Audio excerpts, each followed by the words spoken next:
Oi, gente, do Felipe Cardoso Sem Freio, nosso canal no YouTube.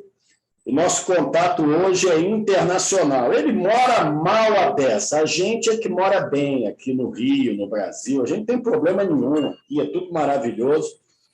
Nós vamos até St. Gallen, na Suíça, onde mora o ex-médico do Fluminense, Michel Simoni, hoje morando na Suíça, e ele vai ter muitos assuntos para conversar conosco aqui no Felipe Cardoso Sem Freio. Ele está repetindo uma entrevista, claro que com assuntos totalmente diferentes. É o segundo a ter repeteco no nosso canal. É uma honra falar com você aí direto da Suíça, Michel Simoni. Felipe, boa noite a você. Na verdade, aí é final de tarde. Noite, estou eu aqui já às 9h15, com fuso horário de 4 horas. E é um prazer estar novamente com você. Me lembro muito bem a primeira gravação que nós fizemos. Isso que passou aqui na frente foi o rabo de um dos 4 gatos que eu trouxe do Brasil. Aqui foram quatro gatos e 2 cachorros. 4 gatos e 2 cachorros que ficam circulando aí. Mas estamos aqui realmente com fuso horário e prontos para conversar com você. Sempre um bate-papo interessante e agradável. Nesse momento, como é que está a temperatura aí em St. Gallen, numa terça-feira, perto de 9h30 da noite? Está muito frio aí, Michel? Nós temos aqui, a cidade de St. Gallen é uma cidade alta, nós estamos 700 metros acima do nível do mar, 300 metros acima de Zurique, por exemplo, então é uma cidade que tende a ser um pouco mais fria. A gente teve um mês de dezembro muito rigoroso, com temperaturas abaixo de zero o tempo todo, muita neve, mas essa semana especificamente a gente está passando por uma chamada frente quente. Quando eu digo frente quente é que nós estamos tendo de dia temperaturas na casa de 5 a 7 graus positivos. Agora à noite a gente volta para os 0 graus, 1 grau, fica mais ou menos nisso, que é uma temperatura muito constante, vai até março, mais ou menos assim. Mas a gente está acostumado já, é questão de tempo. Você já está morando aí há mais de 2 anos, é isso? Eu estou morando aqui há 2 anos e meio, Felipe, junto com a minha família, incluindo, como eu falei, os animaizinhos. Os animaizinhos são suíços ou são brasileiros? Todos brasileiros, trouxe todos para cá, porque, afinal de contas, faziam parte da família, né? Lógico. E você não deixa familiares para trás. Foi uma operação complexa, realmente uma operação bem difícil para trazer eles em segurança para cá, mas, graças a Deus, os 6 estão aqui. Eu há cerca de 5 meses, adquiri um Shih Tzu. A minha filha já queria um Shih Tzu há muito tempo e ele está fazendo aqui a alegria da casa. Muda o astral muito, né, Michel? É verdade, muda muito. Eu sempre fui muito resistente a ter petzinhos, animaizinhos. Na verdade, todos eles entraram na minha casa no Brasil sem a minha prévia aprovação. Foi um trabalho. Um deles demorava uma semana, mas a verdade é que hoje é muito difícil imaginar a nossa casa sem a presença deles, até porque é uma casa relativamente grande para 3 pessoas, que fica preenchida por eles. Os cachorros dão muito mais trabalho do que os gatos, né? Isso é bem característico. É verdade, né? Muito mais. O gato não dá quase trabalho nenhum, fora o fato que nas entrevistas e nas aulas eles ficam passando aqui em frente, mas os cachorros já demandam mais atenção. A gente sente isso no dia a dia claramente, porque minha mãe tem uma gata e nós temos um cachorrinho. E o cachorrinho dá muito mais trabalho do que a gata dela. Agora, Michel... Aí. Não, mas é maravilhoso. A gente leva numa boa e vira filho, né, Michel? Sem dúvida nenhuma. Olha aqui, faz um resumo aí da cidade que você mora. Sempre gera muita curiosidade nas pessoas que nos assistem aqui no Brasil. Como é a vida em St. Gallen, a população, como é que vocês vivem, o que você está fazendo aí na cidade? Faz um resumo para nós, Michel.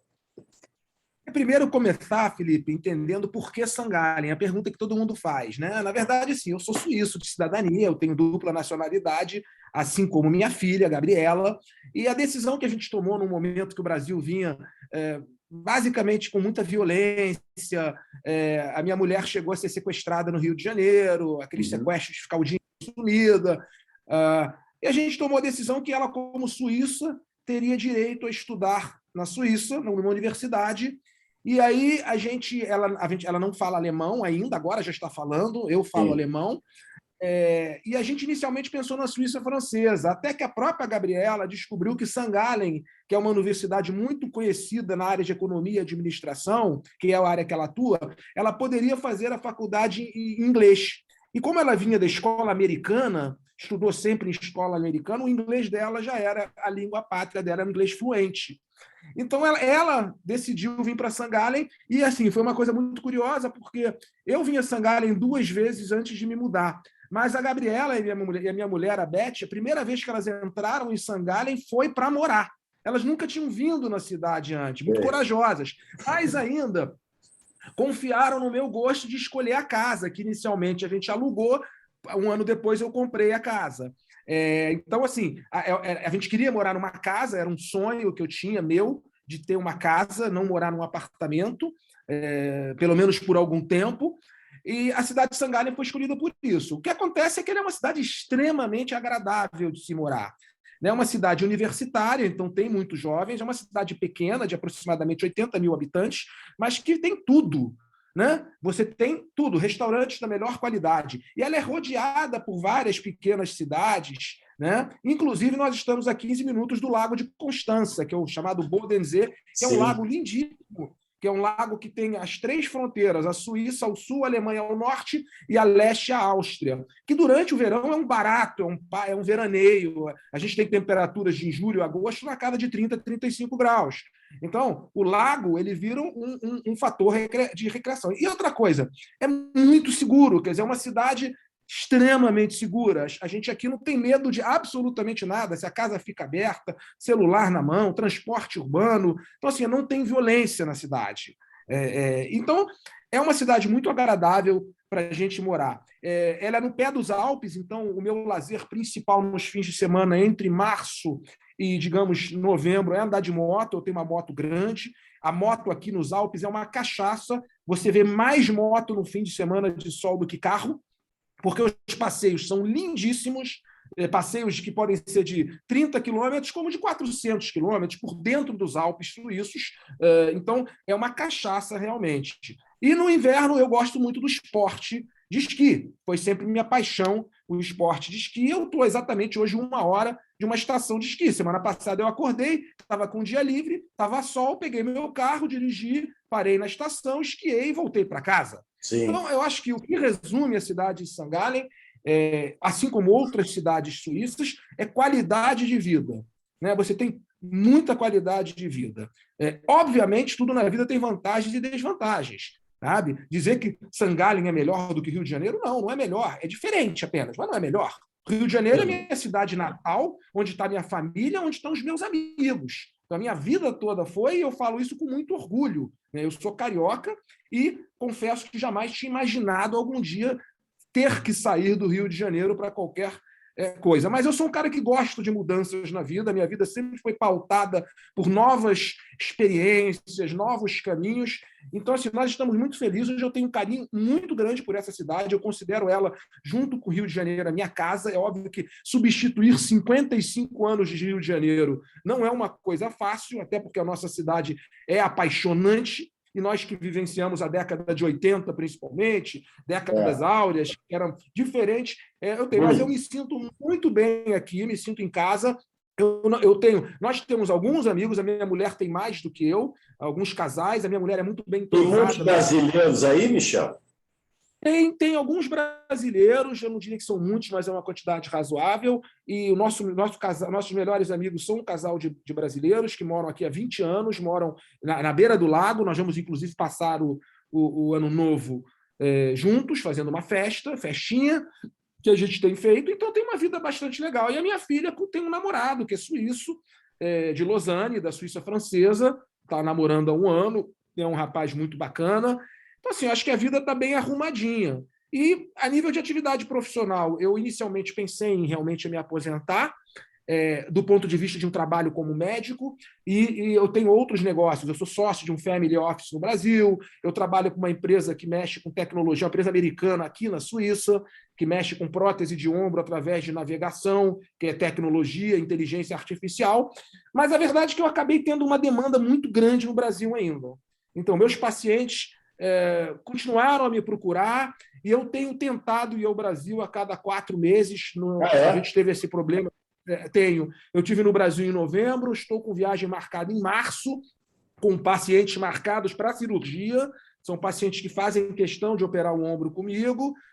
Então, assim, eu resolvi manter dessa forma, evidentemente, com os problemas da pandemia, que são muitos, né, Felipe? Porque o mundo fica difícil de planejar no momento que muda tudo a toda hora, que é um dos, que, na minha opinião, é um dos grandes erros de condução dessa pandemia. Mas, enfim, essa que é a minha vida aqui.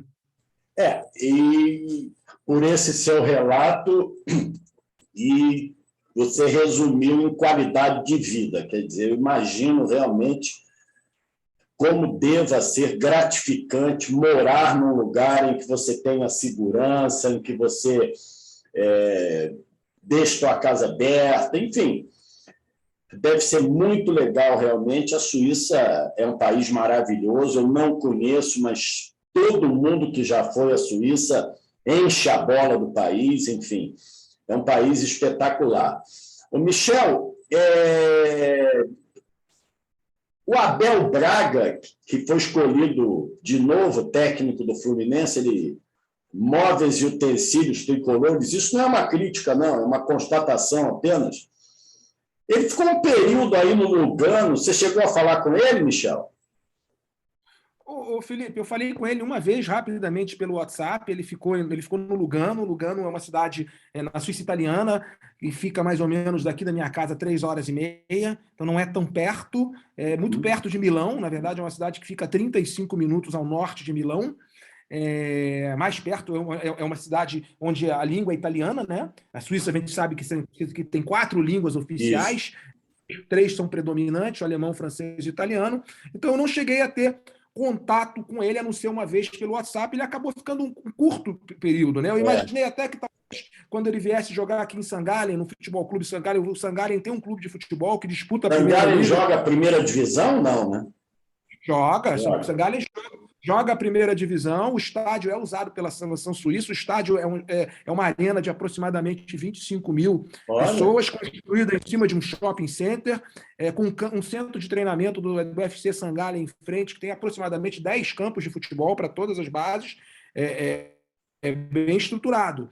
Acho que falta um pouco de investimento para aquisição de jogadores de ponta, ainda tem aquela mentalidade muito fechada. E desde que eu cheguei aqui, só conheci um jogador que ficou até sendo meu amigo, chama-se Fabiano Silva. Ele jogou no Corinthians um tempo lá atrás e veio para a Europa, jogou na Bulgária, jogou aqui no St. Gallen. Nós ficamos até amigos, até hoje a gente se fala pelo WhatsApp. Eu acho que ele está em algum lugar aí no leste europeu.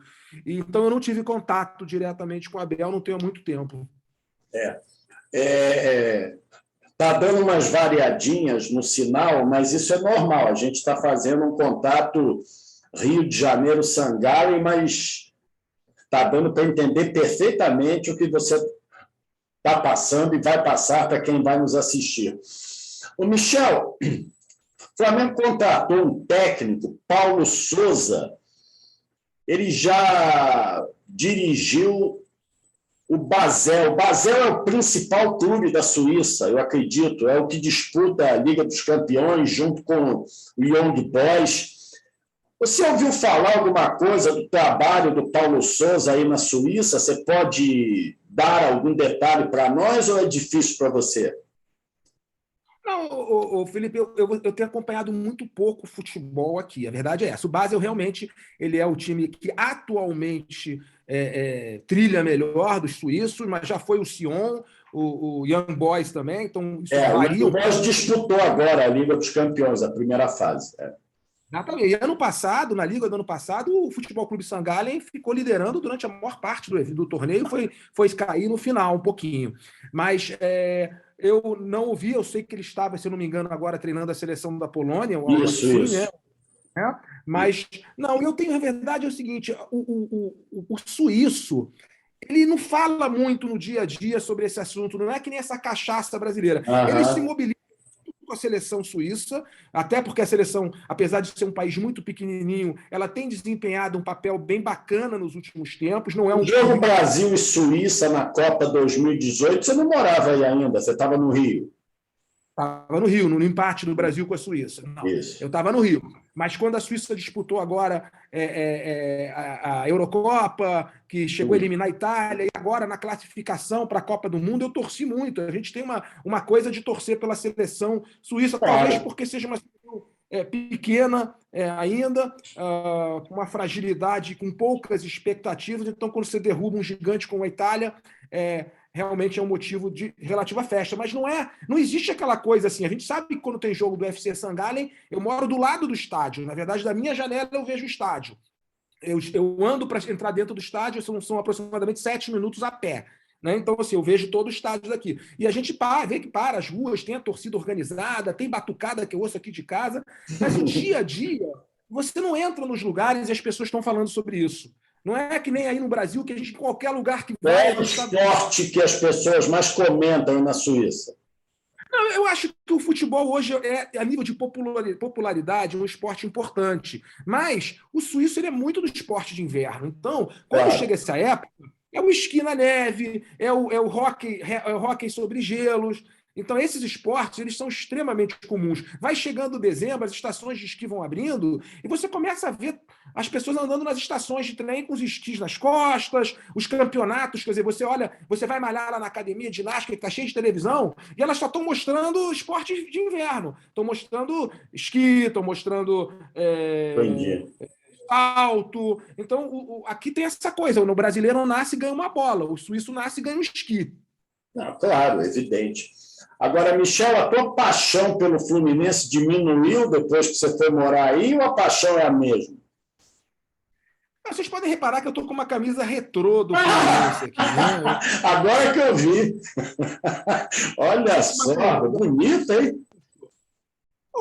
Felipe, minha paixão pelo Fluminense, ela diminuiu depois que eu trabalhei como profissional. Né? Quando Uhum. você conhece os bastidores Sim. e você sai da arquibancada, onde você vê aqueles atletas todos com uma grande idolatria, e de repente você está convivendo com eles e passa a vê-los como seres humanos, com todas as qualidades e defeitos que os seres humanos têm, e começa a conhecer um pouco os bastidores do futebol, o que rola por detrás, você perde um pouco a paixão, né? A magia ela diminui muito, né? Então Você assim, se decepcionou muito, então.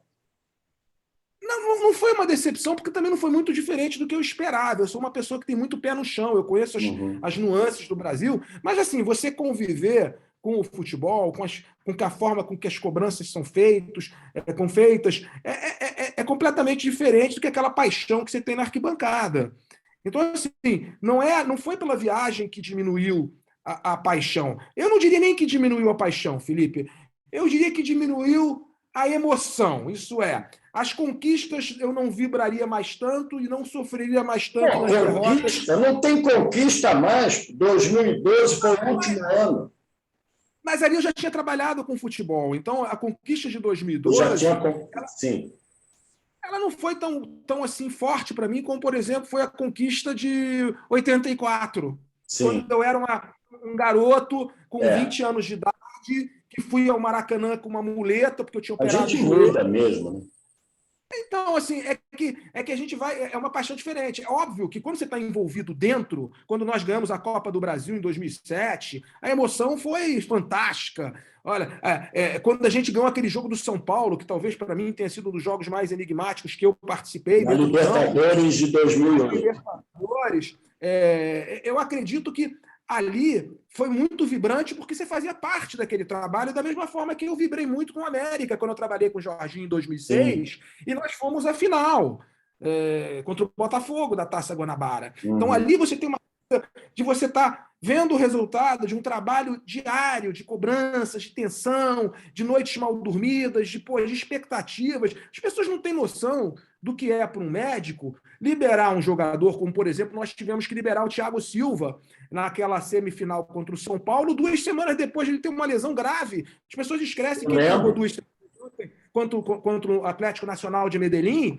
e ele saiu de muleta do estádio. Então as pessoas não tem essa coisa. E eu entendo, porque hoje eu estou do lado do torcedor, pura e simplesmente. Então, assim, eu não tenho mais vínculo algum com o Fluminense. É óbvio que Filé, Douglas, essas pessoas têm um laço muito forte. Fala com o presidente, você tem alguma relação com o Mário Bittencourt? O Felipe, eu tinha uma relação boa com ele, mas aconteceu um desentendimento causado por uma situação ligada a uma terceira pessoa, amiga minha, e naquela época nós meio que cortamos relação e, na verdade, eu torço pelo sucesso dele, torço que ele faça um bom trabalho pelo Fluminense, não acompanho o dia a dia, então eu não hoje... não. Primeiro que eu não gosto de falar de coisas sem a pessoa estar presente, né? Então, assim, seria a primeira coisa. E eu tive uma história de 20 anos com o Mário, até porque eu apoiei o Mário na primeira eleição e na segunda dele, né? Tem vídeos gravados. E na terceira, eu já estava indo embora. E eu me dava muito bem com o Ricardo e me dava Essa eleição que ele ganhou, você não votou, não, né?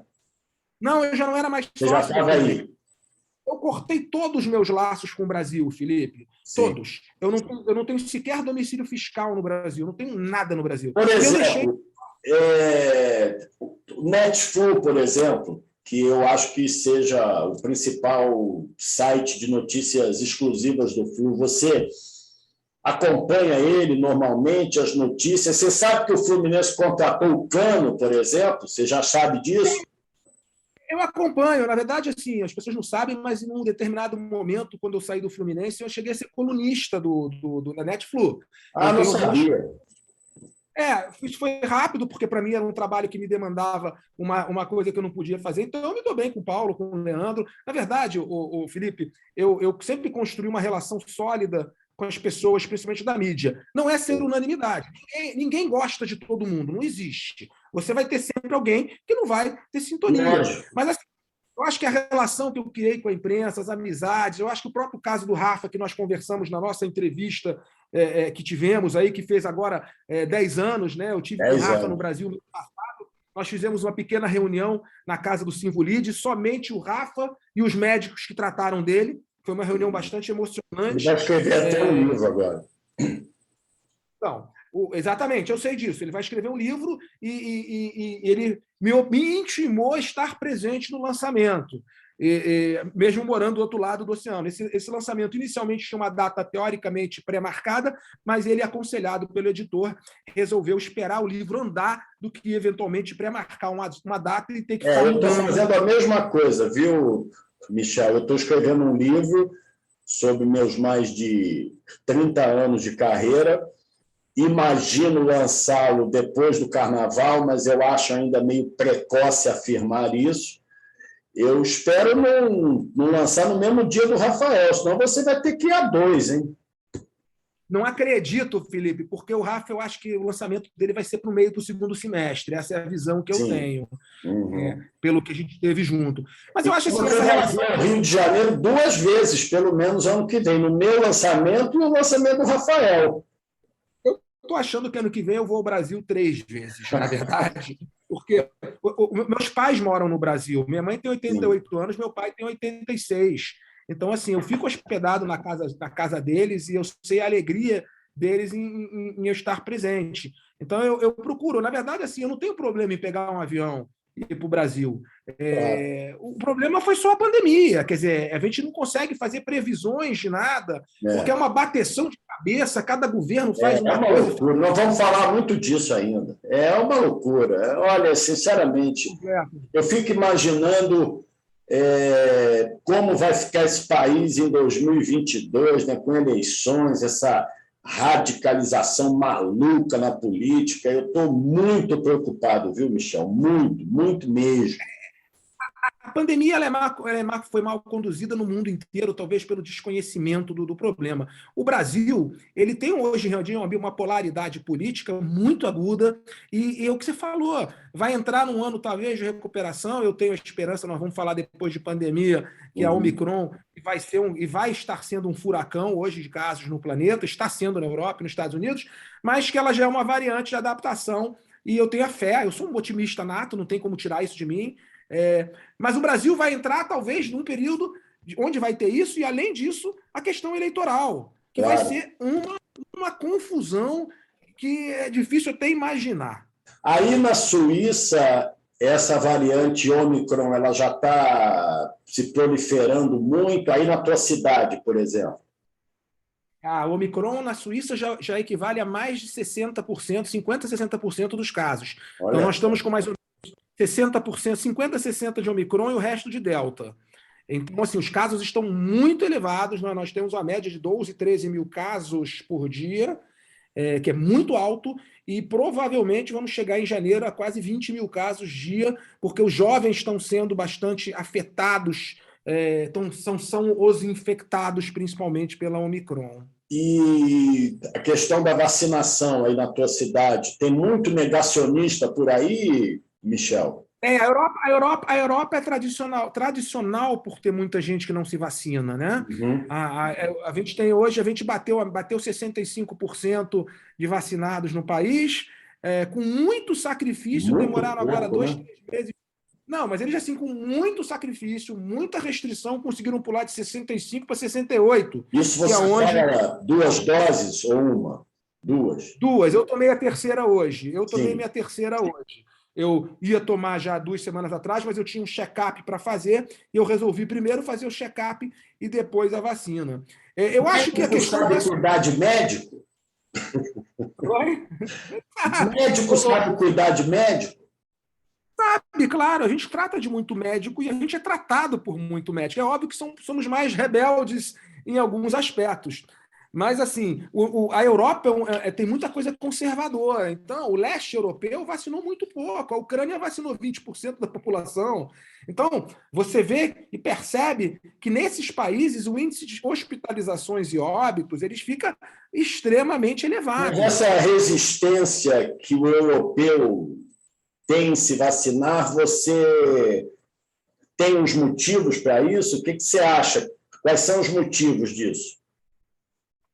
Bom, eu acho que, primeiro, tem muito teoria conspiratória na Europa, e muito mais, talvez, até do que no Brasil, em termos de números, são as mais loucas do mundo, e o problema das teorias conspiratórias que hoje, com a internet, elas viraram as certezas conspiratórias. Então, as pessoas não têm mais teoria, elas têm certeza daquilo que elas estão falando.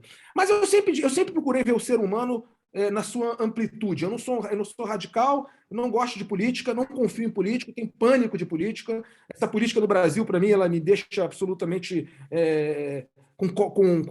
coçando. A mim também. Então, assim, eu procuro ver os que não se vacinam, e eu não gosto de taxar pessoas de negacionistas ou alarmistas, porque, na verdade, na essência, negacionismo e alarmismo nada mais são do que defesas, se você pegar qualquer compêndio de psicologia, são defesas, atitudes de defesa contra atos que te incomodam. Sim. Isso é o negacionismo e o alarmismo. Então, é aquele cara que está tão preocupado com que o Flamengo vai ganhar 3 títulos que ele é capaz de apostar que o Flamengo vai ganhar, para que, se ele perder, ele não vai ficar tão decepcionado. Esse é o cara que está com medo de tudo. Temos aí na questão da epidemiologia o Átila Yamarino, que é seguido por muita gente, que pintou 1 milhão de mortos até agosto de 2020. Nós vamos morrer 1 milhão de pessoas até agosto de 2020. E aí vem aquele discurso raso, quando a gente fala, mas não morreu. Ele, mas porque 600 mil é pouco? É pouco? Eu falei, não.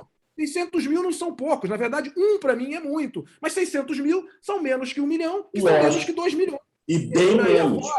E, por outro lado, você tem aquele cara que fala, vão morrer 800 pessoas. Então, como é que a população entende?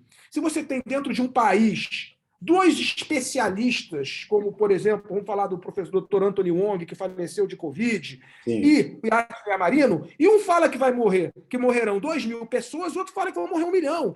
Então, toda essa desinformação, ela vai gerando o quê? Descrédito. As pessoas passam a não confiar nas instituições. Se você tem o Tedros, presidente da OMS, há 1 mês atrás, gravando com o Bolsonaro, dizendo que ele acha que criança tem que esperar, como é que você faz uma campanha agora para criança se o cara fala isso e, evidentemente, a mídia, de um lado, defende isso? Então, primeira coisa, negacionismo ou não se vacinar são por vários motivos. Motivo número 1, medo. A pessoa pode ter medo, sim.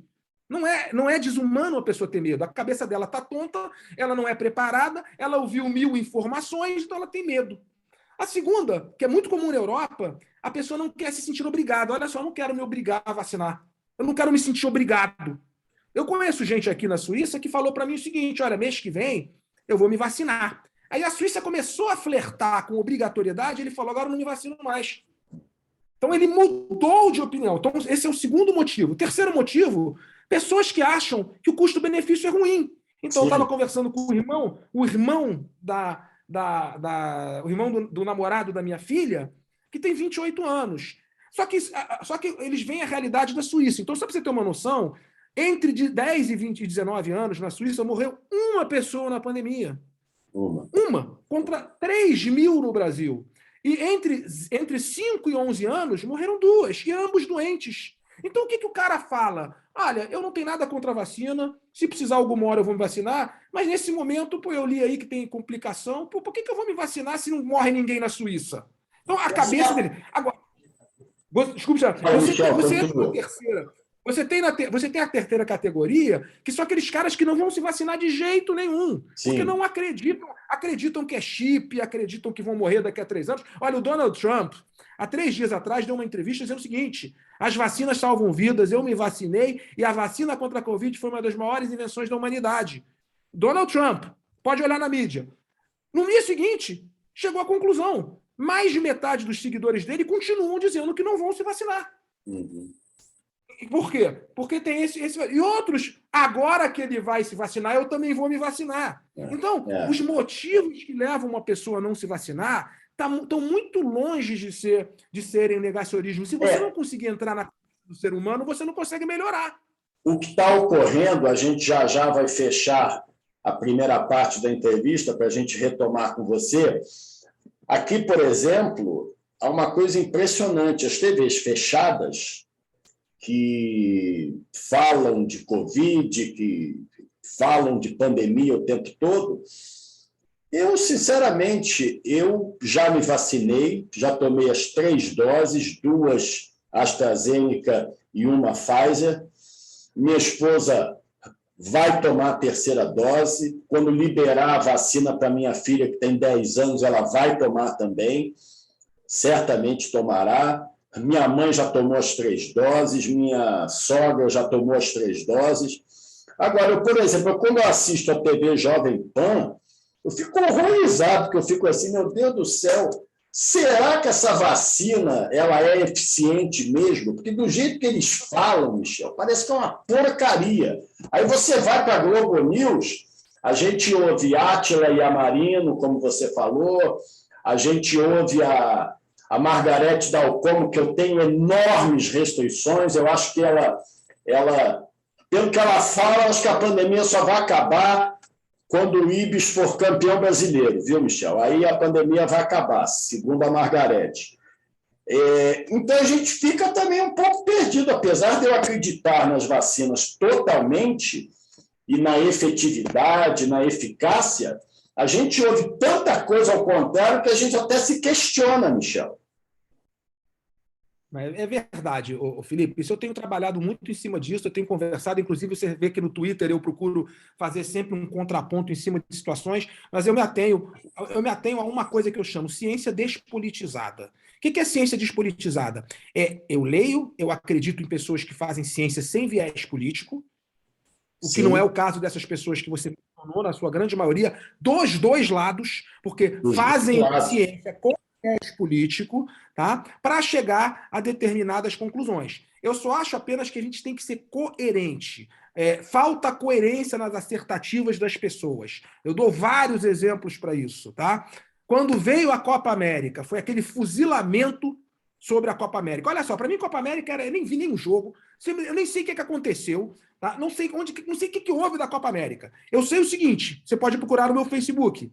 Quando aconteceu, eu falei o seguinte: ridículo, não vai acontecer nada na Copa América. Primeiro, porque a curva de inflexão do Brasil já era grande. Segundo, porque eu conheço aquela turma e eles vão ser testados mais do que se testariam no dia a dia. Sim. Então, o resultado da Copa América foi o seguinte: fizeram centenas de diagnósticos que não teriam sido feitos. Tá? E aí, mas podem trazer nova variante. E a apelação é tão grande que um mês depois saiu uma matéria no Globo dizendo que trouxe uma variante nova, que é mentira. Essa variante já circulava, ela veio da Colômbia e ela nunca se criou, até porque era uma chamada VOI, variante de interesse, e não variante de preocupação. Então, eu banco essas coisas claramente. Então, quando o Shebabo, muito inteligentemente, o Shebabo ele é do comitê da Prefeitura do Rio, sim, quando ele bancou que não precisava usar máscara ao ar livre no Rio de Janeiro, tá? Ou eu confio no que ele fala, ou eu não confio, tá certo? O Rio de Janeiro está sem máscara já há 1 mês e meio, 2 meses, e os números continuam a cair. Se subirem agora, vão ser por causa do Omicron, que deverá até acontecer. E aí nada impede você de retornar ao uso de máscara ao ar livre em situações de exceção. Mas está na hora da gente entender que essas criancinhas estão sofrendo. As crianças não fazem mais amigos, elas não conseguem, elas vão ter distúrbio de comunicação, elas não vão conseguir se expressar no futuro delas. Então, máscara foi necessário e é necessário, com certeza, mas no momento que elas se tornam desnecessárias, as pessoas têm que pensar nos outros e não só na sua ideologia política. Isso é falta de coerência. Aí o cara chega e fala para mim o seguinte: Felipe, não, mas é cautela. Eu falei, opa, peraí. Então, você manda usar máscara por cautela. Agora, aquela pessoa lá que ouviu 500 informações, que tomou 2 comprimidos de ivermectina porque alguém falou para ele que podia ajudar ele é o quê? É um louco, negacionista, maluco, bolsonarista, gado, porque ele tomou... Ué, vocês não criticaram essa cautela? Então, cautela não é ciência. Ou vamos ter cautela, mas vamos entender o ser humano. Como você falou muito bem, é tanta informação de todos os lados que uma cabeça despreparada é incapaz de entender ou de chegar a uma certeza. Eu me considero uma pessoa razoavelmente inteligente, Michel, e confesso a você que fico com muita dúvida às vezes, entendeu? Fico imaginando, poxa, será que essa vacina na minha filha de 10 anos vai surtir o efeito, mas eu vou dar a vacina. Michel, eu vou retomar com você a entrevista, está chegando aquele período em que a gente tem que encerrar a primeira parte, a gente volta com essa entrevista incrível do Dr. Michel Simoni, direto de St. Gallen, na Suíça, aqui no Felipe Cardoso Sem Freio, o meu canal no YouTube. Até já, gente!